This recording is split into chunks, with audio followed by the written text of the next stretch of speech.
लेकिन सत्संग रूपी तीर्थ में नहाने का फल तुरंत मिलता है, तुरंत, देरी का काम ही नहीं है।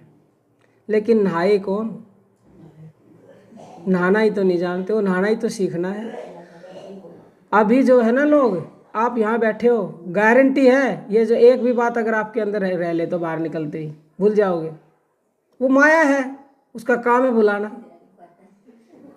भूलता वही नहीं है जिसके अंदर ऐसी लगन लग जाती है कि चाहे कुछ हो जाए, मीरा हो गई दीवानी। बस मीरा की तरह दीवाने हो जाओगे, ऐसी लगन लगा लोगे तो ही उस माया से बच सकते हो। अन्य कोई उपाय ना था, ना है और ना ही होगा। चाहे कहीं घूम लेना, ये बात हमारी नोट कर लेना आप, कि शांति, स्थायी शांति मिल नहीं सकती। दुख सुख लगा रहेगा, लाभ हानि लगी ही रहेंगी जीवन में। अगर इन सब से पार जाना है तो उस नाम को जानना ही पड़ेगा। जितना शीघ्रता से जान लोगे उतना ही समझ लो बेड़ा पार है। क्योंकि इस देह का कोई भरोसा नहीं है। क्या भरोसा देह का, बिनस जाए छिन माही, और सांस श्वास सुमरन करो, और जतन कुछ नाही। ये महात्मा कबीरदास जी ने कहा है, ऐसे ही थोड़ी कह दिया उन्होंने।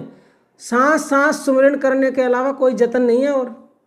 और सांस सांस की तो छोड़ दीजिए, हम तो 5 मिनट खड़े होते हैं, हे भगवान मेरे बेटे का ब्याह करवा दे, हे भगवान मेरे को धन दे दे, हे भगवान ये दे दे, हम तो उससे व्यापार कर रहे हैं। मतलब 2 मिनट सुबह शाम जो ये आप पूजा करते हैं, इसमें भी हमारा मन वहाँ नहीं रुकता।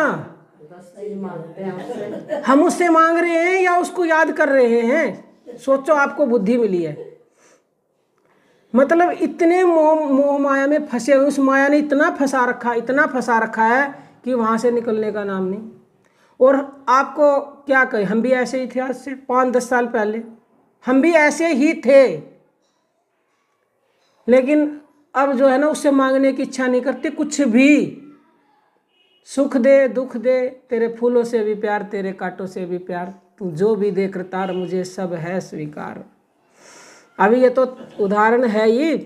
2 तारीख को बाइक चोरी हुई थी तो रिश्तेदारों को भी बुरा लगा, पड़ोसियों को भी लगा कि बाइक चोरी हो गई। भाई परमात्मा तेरा धन्यवाद, तूने बचा लिया, न जाने क्या अनहोनी होनी होती उससे। तो ऐसी बुद्धि आना आम इंसान के बस की बात नहीं है। कब आती है ऐसी बुद्धि?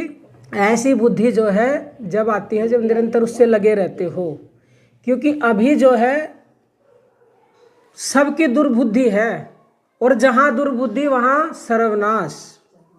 रावण के पास तो सब कुछ था, एक ही चीज़ नहीं थी उसके पास। धन था, दौलत था, सोने की लंका थी, इतने सारे नौकर चाकर थे, बेटे थे, सब कुछ था। सब कुछ होने के बाद सर्वनाश हो गया। क्यों हो गया भाई? दुर्बुद्धि के कारण। अगर सद्बुद्धि होती तो उसको, उसके बराबर कोई था नहीं व्यक्ति। महापंडित था वो, समस्त शास्त्रों का ज्ञाता था वो, शिव का सबसे बड़ा भक्त था वो। लेकिन उस नाम को नहीं जाना उसने, जिस नाम के जानने से दुर्बुद्धि सद्बुद्धि हो जाती है, जिस नाम के जानने से मुक्ति हो जाती है, उस नाम को नहीं जाना उसने। तो हमें क्या करना है? बुद्धि को सात्विक करना है। और सबसे पहली जो चोट होती है ना नाम से, वो सबसे पहली इस मन पर और बुद्धि पर ही होती है। सबसे पहला नंबर। जैसे ही आप जपना शुरू करोगे, आज तो हम आपको नहीं करवाएंगे, अगर आप कंटिन्यू आ गए तो यहीं बैठकर करवाएंगे आपसे। और हमें बताना पहले दिन से ही शांति मिली या नहीं मिली। पहले दिन से ही मिलती है, और पहले दिन से ही सोच बदलती है। वहाँ हमने करवाया था ऑस्ट्रेलिया में, तो लोगों को जो है ना पहले दिन से ही उनके ऐसे ऐसे चमत्कार भी हुए जो उन्होंने सोचे भी नहीं थे। शांति तो आप छोड़ दीजिए। और जो तमोगुणी भोजन खाते थे, कोई प्याज लहसुन चाय कॉफ़ी, ये सब होते तमोगुणी भोजन, इनसे तमोगुण बढ़ता है।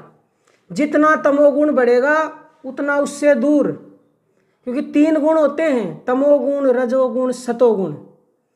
तमोगुण राक्षसी प्रवृत्ति, रजोगुण इंसानी प्रवृत्ति, सतोगुण देवताओं वाली प्रवृत्ति।